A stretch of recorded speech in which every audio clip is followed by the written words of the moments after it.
This thing is 7, 8 feet tall, makes horrendous sounds. Worldwide, people report seeing a strange creature. It was breaking branches off trees and eating the sap. Its strength was amazing. From China and Siberia to India and North America. If I would have known what was going to happen, I wouldn't have come in here. I just thought this could very possibly be a Bigfoot. Many believe it's a myth or a hoax. And he brought a pair of these. It is a hoax phenomenon, yes. It's also a misperception phenomenon. But for those who have encountered this creature, there is no doubt. There's something out there for sure That exists.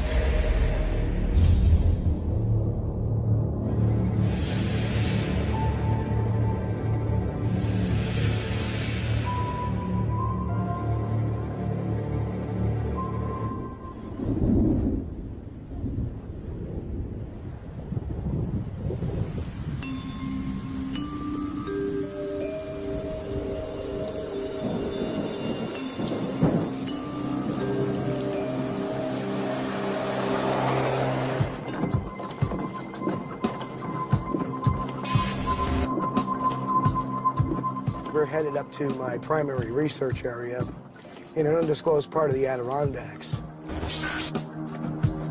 Steve Culls is a former New York private investigator who is now turning his sights on Sasquatch.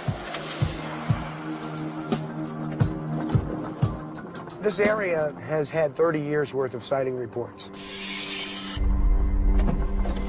My lifetime mission is to get some kind of DNA evidence, along with some photographic evidence, audio evidence, to put together a big picture to prove it to science that, yes, the Sasquatch does exist.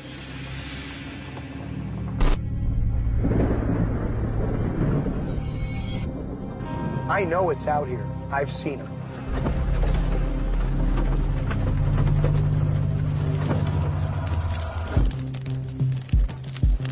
Culls says his encounter occurred during a camping trip in 2011 as he walked to his car to get batteries. I get my batteries, and I decide to shine my flashlight to the road.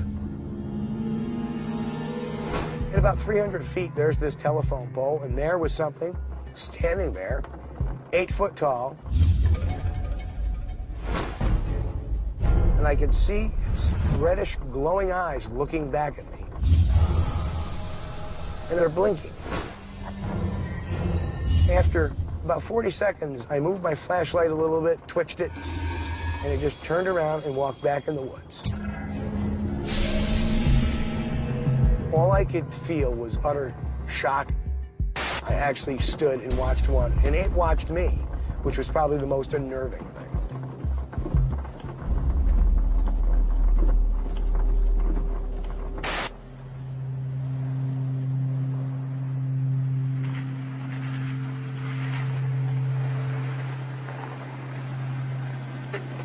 Culls now returns to the site of that encounter. Hey guys, you ready to do this? Ready to do it.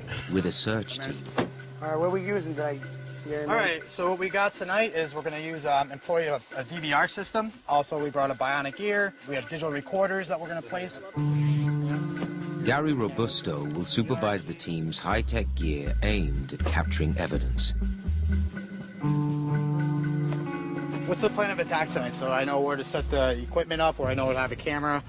Let's deploy the trail cams to our west, deploy the DVR to the east. Right. With the sighting I had, given the history of this place, I think that'll be the best place for the DVR.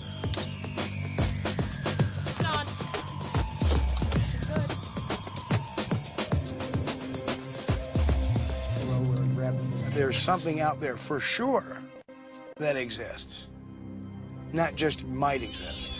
I say chances are very high for me to get you over there in the cave in natural shelter. Something big, something just absolutely incredible. First there was the abominable snowman in the Himalayas, now Bigfoot in South Dakota.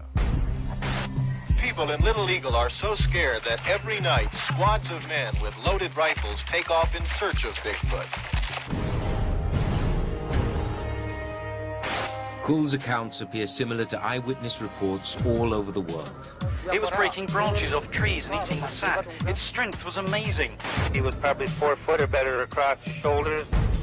He was probably 7. Eyes were very bright yellow, and they were luminescent. Поворачивайся, он стоит выше деревьев, что ли.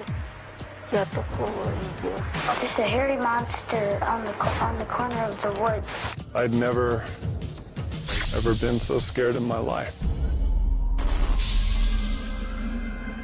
Stories of Sasquatch or Bigfoot, the Himalayan Yeti, the Chinese Yeren, and others have long been told on nearly every continent.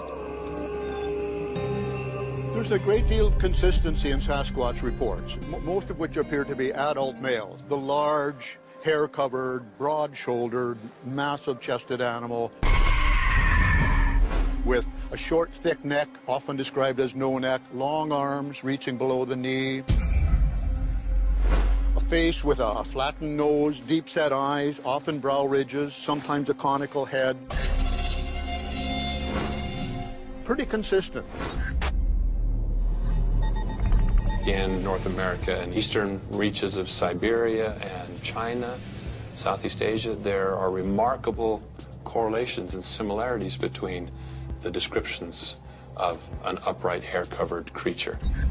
When you look at North America, the reports are concentrated in the Sierra Nevada and the coastal ranges, the Cascades, and on up into the Canadian Rockies, and down here into the New England states, upstate New York and western Pennsylvania.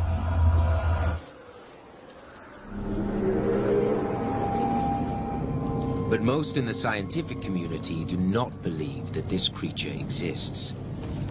To me, I see Bigfoot as a problem. There's thousands of people that claim to have seen it, and there's no physical evidence for it. So either the animal is elusive or it doesn't exist. We invent monsters in our image, and a monster version of us is probably going to be a big hairy animal. So right away, it's not a stretch for us to sort of reinvent him independently around the world. Well, I think it's pretty unlikely that an animal of that size could go undetected in North America for a long period of time.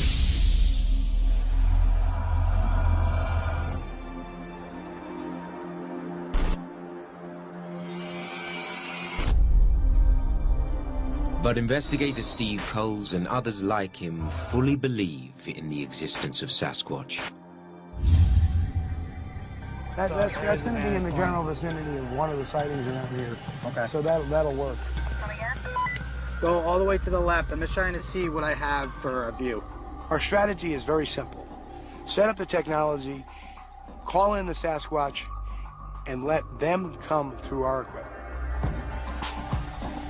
How about now? Roger that.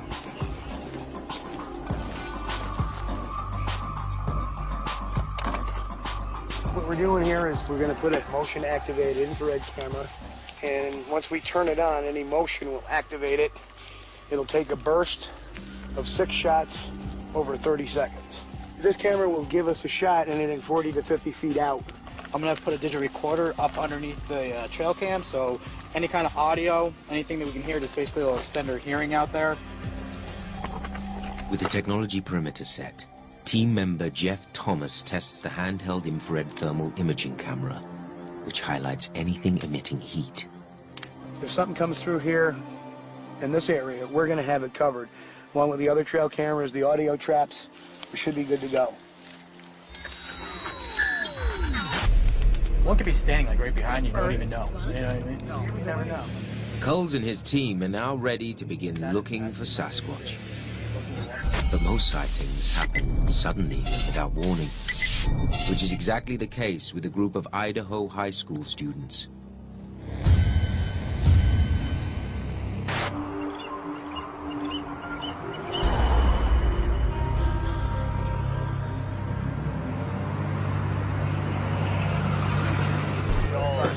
Look at each other. I noticed that it was walking fairly easily.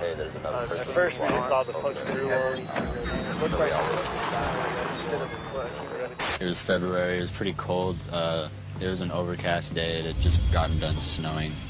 A lot of the leaves on the trees were gone.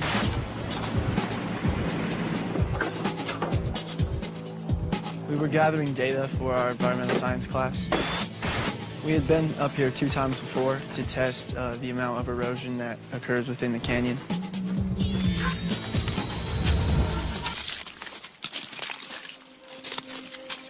It's right here, right? Yeah. Where we first saw it was probably over here more, and we got it about when it walked through that clearing on the camera.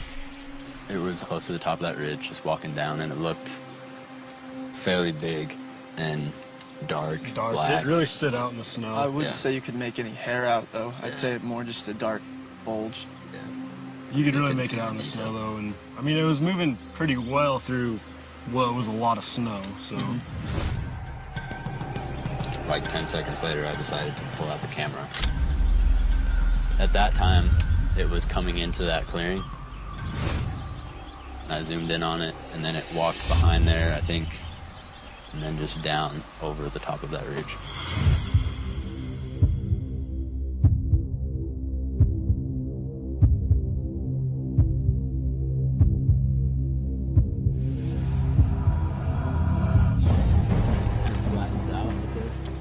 We just kept watching the thing until it disappeared.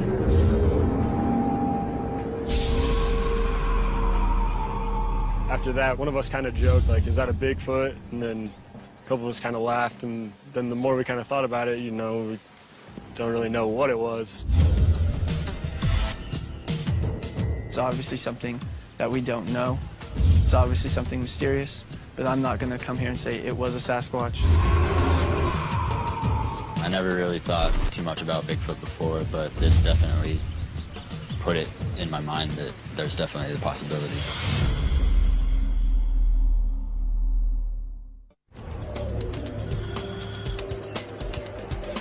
When I first saw it, I was like, that's not a person. I was kind of confused. I was like, I don't really know what it was. I've never seen anything like this. I thought we should go check it out just to hopefully figure out what it was we saw. To get up the mountain was really tough. It took us close to an hour, I'd say. We found the line of tracks that came down the ridge this way. We saw a lot of snow punches showing that something had definitely walked there recently. There was one particular footprint that stuck out, and you could see some, it looked like toe marks defined in the footprint. I'm in outdoors a lot. I know what a moose track looks like. I know bear tracks. I can tell fresh tracks versus old tracks. I haven't really seen anything like that before. It was a little like, well, that's weird, you know. I don't really know what that is. Like, it was bigger than a human footprint, but it looked a lot like a human footprint. When I looked at the track and realized it wasn't anything I had seen before, I just thought, you know, this could very possibly be a Bigfoot.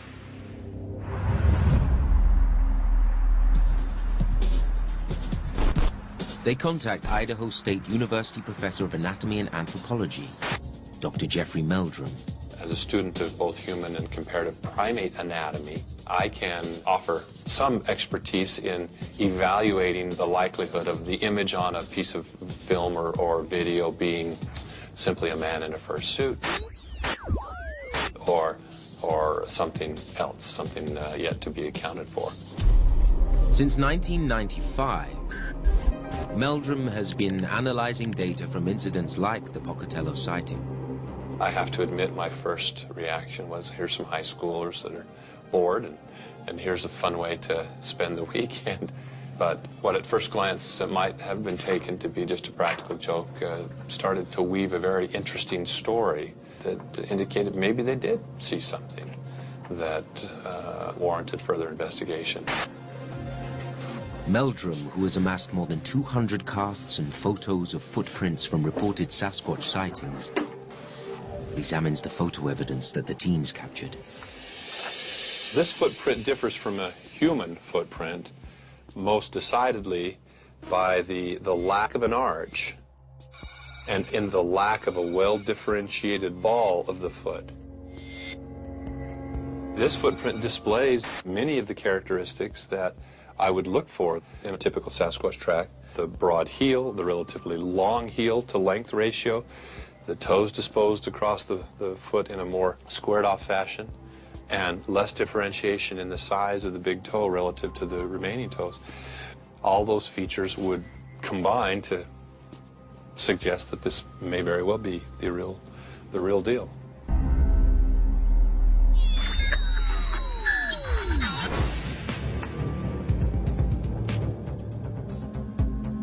There are a number of problems with considering this as evidence of Bigfoot.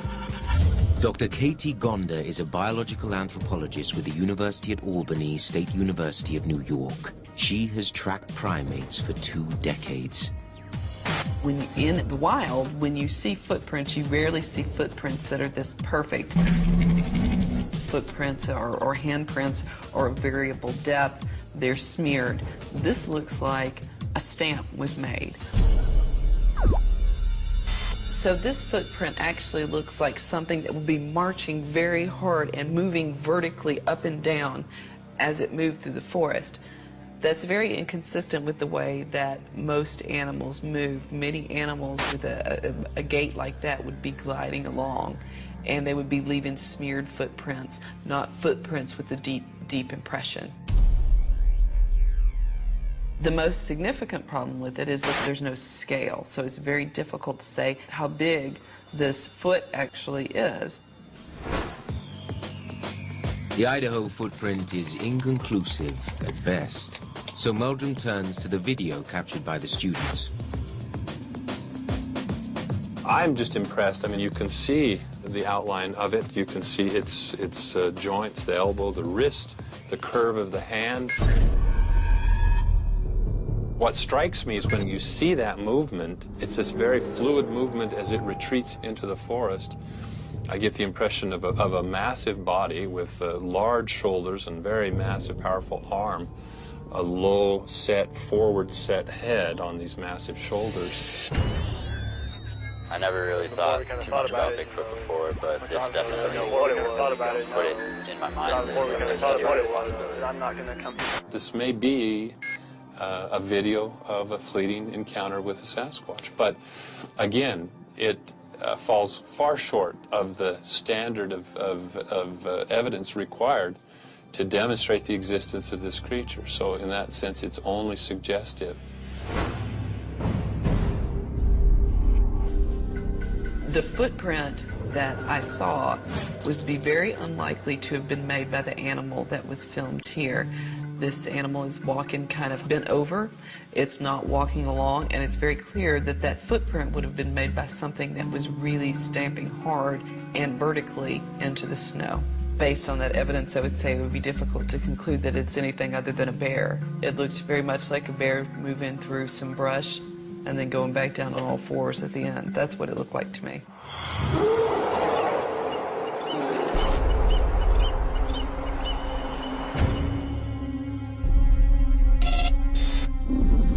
The mountains of Idaho near Pocatello are home to the North American black bear. We have lots of known or probable misidentifications. People saw something. What was it? Least likely was that it was a Bigfoot. Much more likely that they saw, say, a bear. Dr. Joe Nickel is a former private detective turned author, skeptic, and full-time paranormal investigator. We know that if you have Bigfoot on the mind and you see something in the woods, you may be apt to see Bigfoot when it was actually a bear or anything. There's not really any evidence to suggest that it's anything other than a bear, and a bear and Bigfoot are presumably roughly equivalent in height. North American black bears standing on their hind legs can reach nearly 2 meters tall and can weigh to 270 kilograms. The presence of bears in the forests also creates a pitfall in that Enthusiastic investigators often jump to premature conclusions. A flash of fur in the woods is perceived as Bigfoot, when in fact it could very likely be a bear. Recent research shows that Sasquatch and Bigfoot sightings almost always occur in or near bear habitats. What these studies conclude is that many of the Bigfoot sightings might actually be black bear sightings. I've seen a ton of bears out in the wild. I've seen them walk upright. I've seen them walk on all fours. I'm not sure what it was, but I know it was not a bear.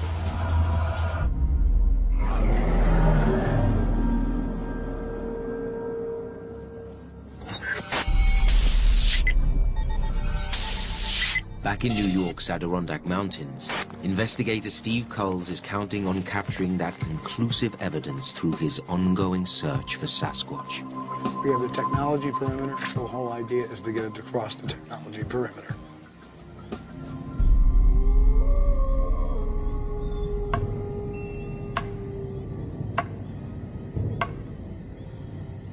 Knocking is what we believe is a tactile form of communication. A lot of times in areas that have had Sasquatch sightings, a lot of people hear tree knocks, wood on wood, something like this. So what we've surmised is that it may be some form of communication between them. Could be GPS, could be one telling another one that I'm over here, but we're really not sure.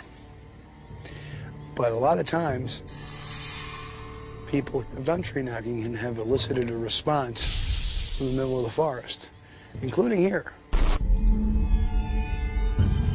And then another series of 5 knocks.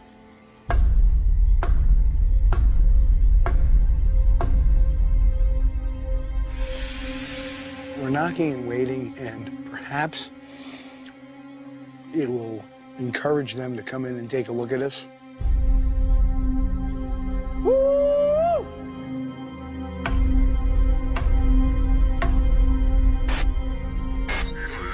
There's behaviors people report for Bigfoot that are behaviors that are really common in great apes, and calling is one of the behaviors, and the other one is tree knocking. Mammalogist and anatomist Dr. Esteban Sarmiento has studied primates extensively in the field. The animal doesn't want to confront you because it might take too much energy for him to beat you up, or he might get beaten up. So it's easier for him to call from far away and tell you, hey, I'm here, be careful. 1, 2, 3.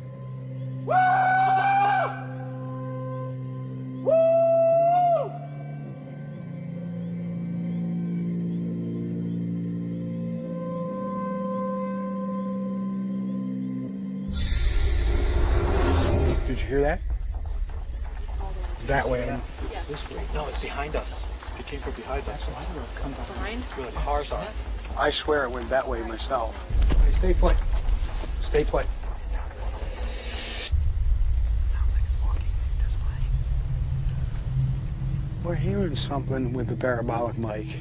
Something that sounds like footfalls. So we got Jeff out there with the thermal imager, scouting around. We're going to send Melissa, Amy, and Stacy up on patrol to the north to see if they're able to hear anything, pick anything up. The 3 women patrolled the exact stretch of road where Culls says he had his most recent Sasquatch encounter. We're using what's called a parabolic dish. It enhances anything that's going to be making any kind of a noise or movement up to what, 500 yards? 500 yards.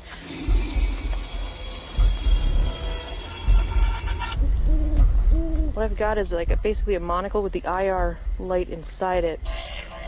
And what I can do is I can check for eye shine or anything else in the infrared spectrum through here. So I've got the eyes, she's got the ears, we've got the laser thermometer to find any kind of heat signature in the forest as well. Amy to base camp. Go. Our team is heading out.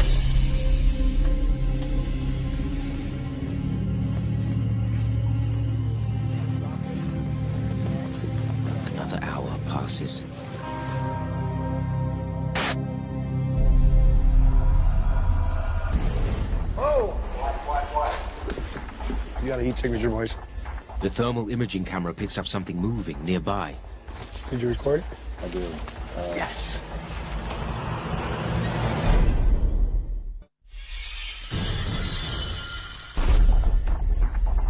It was elevated, like it was either up a tree or behind the tree. And then it went, as soon as I got to it and got focused on it, it went down and then almost like it hid itself. Cull's team captures a heat signature on the thermal imaging camera, which highlights and records anything that emits heat. What is it? I'm not sure. It's very small, and whatever it is, it wasn't anything standing upright or anything, you know, definitively with arms and feet. So, yeah, that was a varmint, apparently.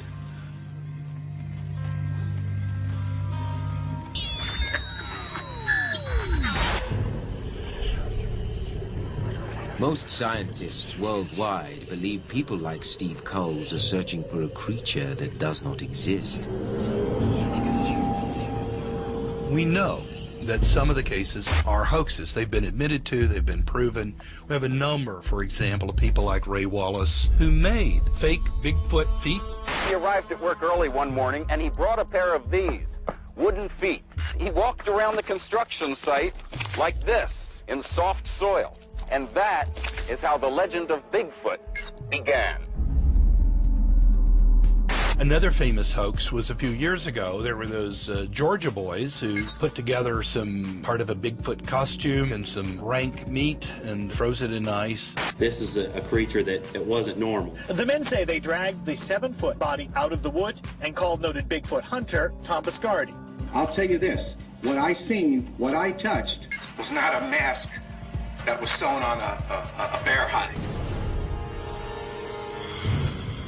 That's a whole pig, guys. Is it? Son of a gun. That's disgusting. So the question is, can we human beings, without fail, always tell a real Sasquatch, a real Bigfoot, from a guy in a suit?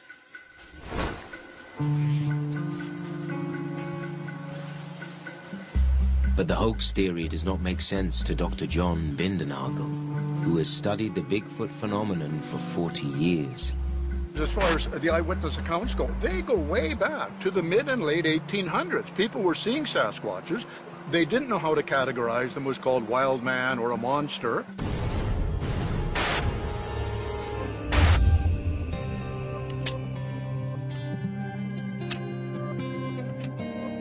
Bindernagel says the witness accounts from different parts of the world and from separate points in time lead him to believe these sightings are more than just a series of hoaxes.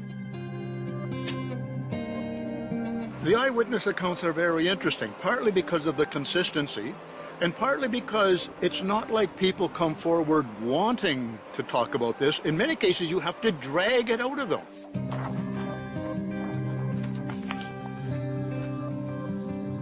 I think it's a reason for us to listen to them and try to make sense of what they're telling us. Things that are obvious hoaxes are few and far between. You know, when I pull out the drawers in my laboratory in which are archived these footprints, I mean, there are some that are kind of questionable. There's only a few that are obvious, blatant hoaxes. But one Canadian witness claims that it was no hoax. He tracked and actively hunted her as she ran for her life.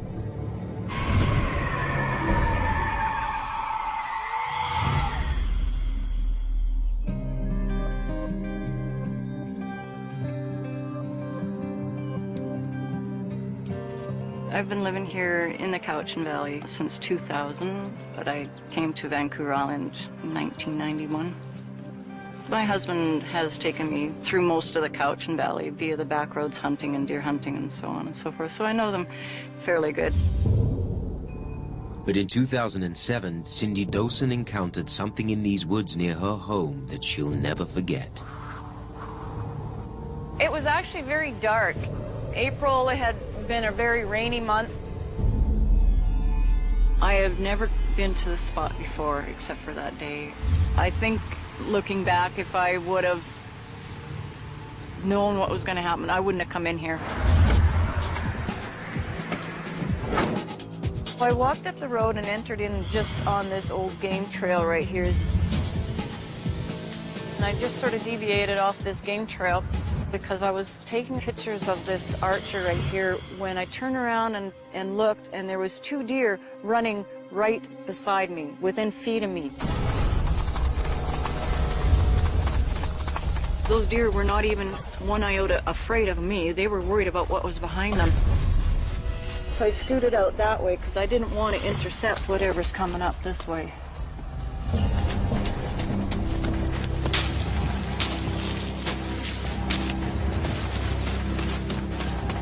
Some gravel had sprayed across the road, and it caught my attention, and I looked up, and all I could see was a very small half-known of a shadow that must have took off down the bank on that. And at that point, I took off running down the road.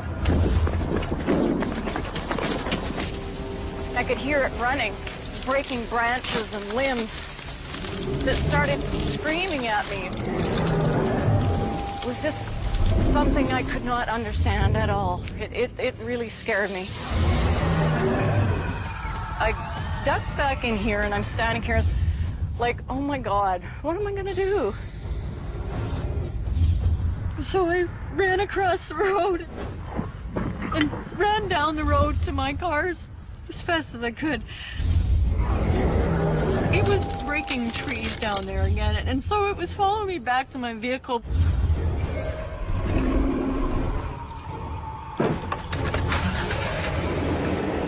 I drove home, and I got in the door, and I started crying. I did not anticipate Bigfoot, Sasquatch, or anything of that. I didn't believe in it. You know, you're so close to a road, and you're so close to civilization, yet something so profound and so weird would make you feel that uncomfortable.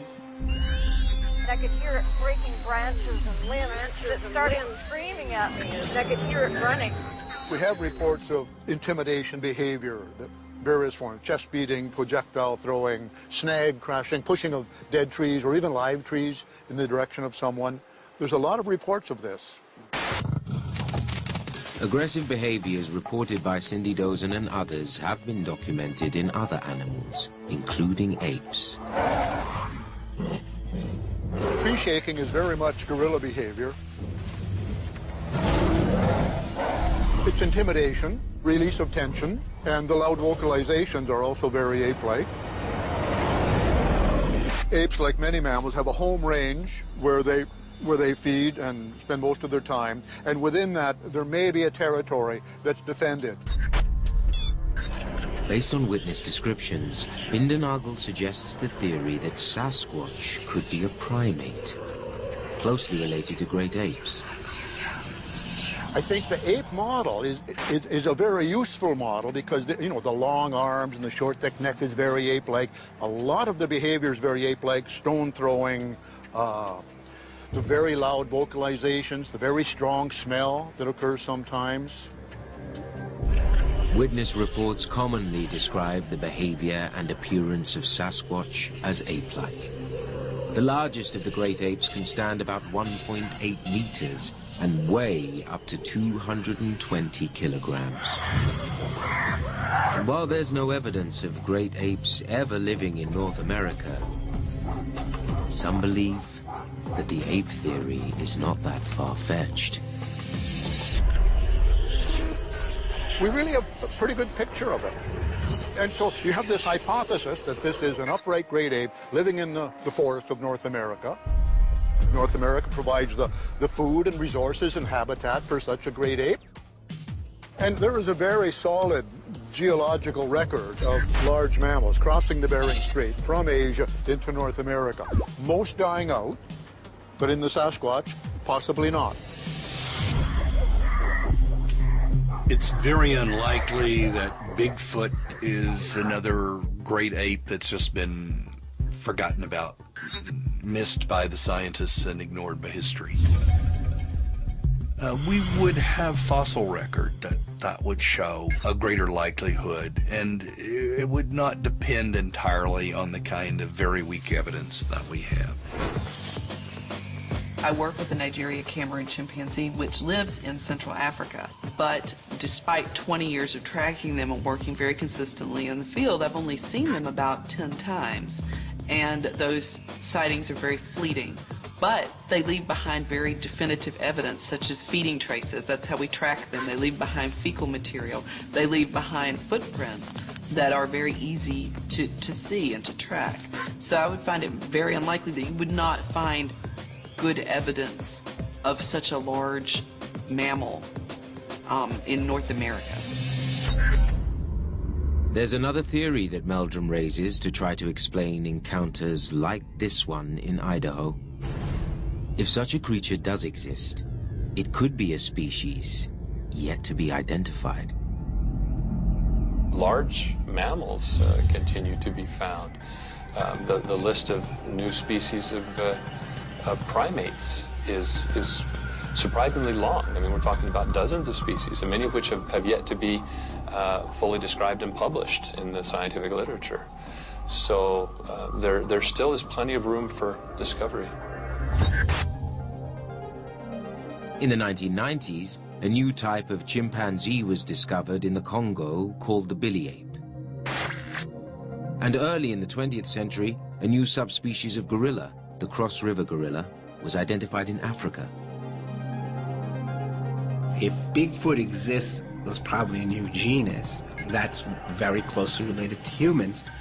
But right now, we really don't have enough evidence to reach any conclusions as to what it is. There's an amazing amount of information which obviously falls short of conclusive proof of the existence of a new species, but is very suggestive and compels me to pursue this. It takes the form of photographic evidence. Add to that the trace evidence of footprints and other forensic information. There's an impressive body of data that begs for further investigation and further analysis. The places where Bigfoot is seen, those places are so close to where humans live, to our own habitat, that it would be much more likely that we would detect them if they were around. We track relatively rare and endangered species pretty well. So Bigfoot has gone beyond being an endangered species. I mean, he's not, by the reports, Bigfoot's not endangered at all. He's commonplace. He's in New Jersey. He's in suburban areas. He's all over. The more we have reports of them, when we have so little evidence of an actual one, is suspicious.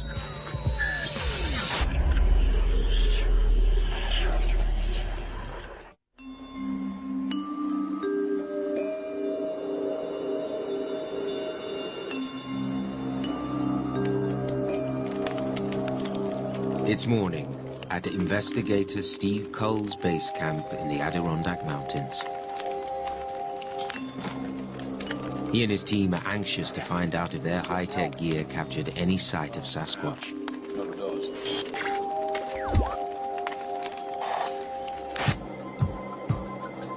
First, Gary Robusto checks for results on the digital video recorder.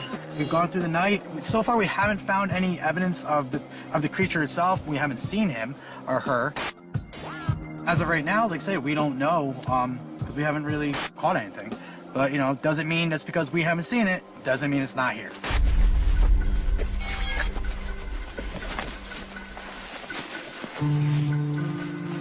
Cull's next turns to the motion-activated trail cameras around the camp in the hope that they capture definitive evidence.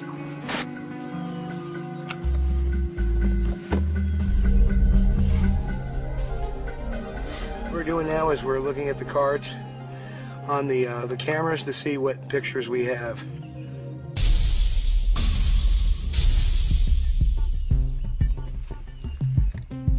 Well, what we have is this camera was activated by something. Hard to say. It looks like well, that might have been me putting it in. Yep. That's Gary. Yep. That's this morning. That's me. Okay, that's when I picked the camera up. They come up empty-handed. Okay, so that's the pictures. The date's not right on that thing either. We got zip for today. So So, back to the drawing board.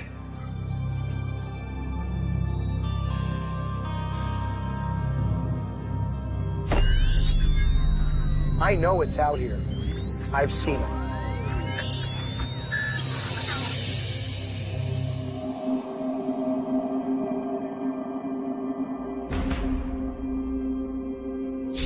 The lack of conclusive evidence leads many to believe that Sasquatch is merely legend, myth, or folklore. We're watching a major myth develop in our lifetime. We're watching it. We're spectators to it.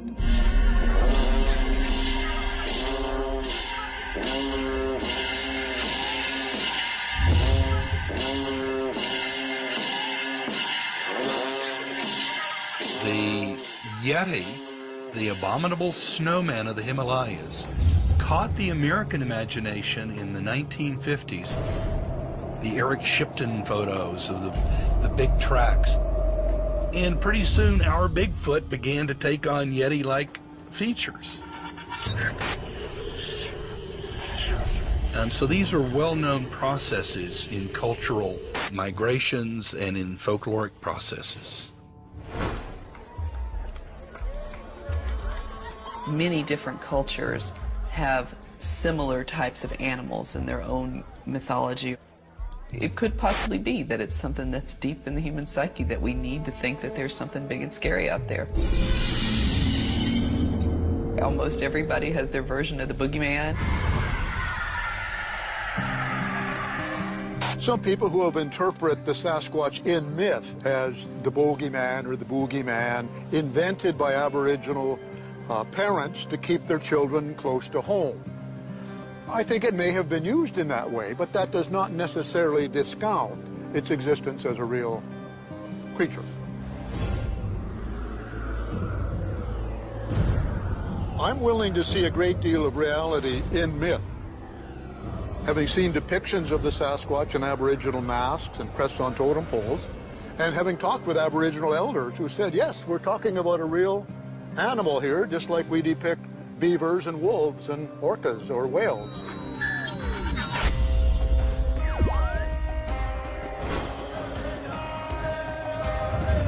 Mythology does make the world seem a little bit magic, a little bit unknown, a little bit mysterious. And in some respects, you could say that Bigfoot fills that void.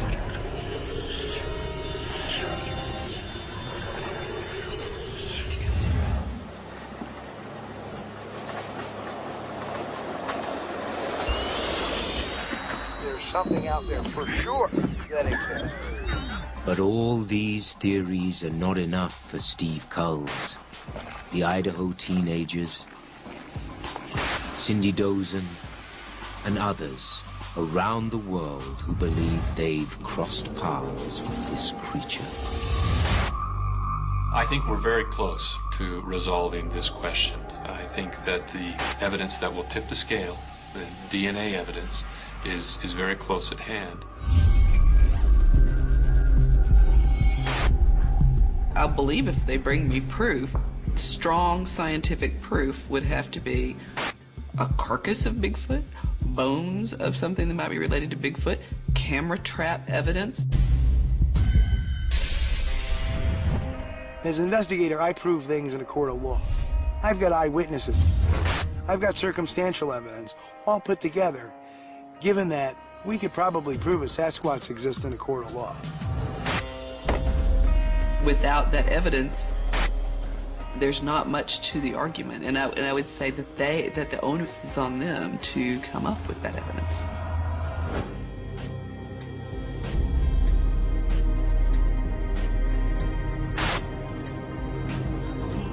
It seems that Bigfoot is part of the human condition, whether it's a real physical entity or not. Brand new Paranatural explores the question of life after life at the same time next week. Stay tuned for a Drugs Inc. premiere on the Alaska heroin rush.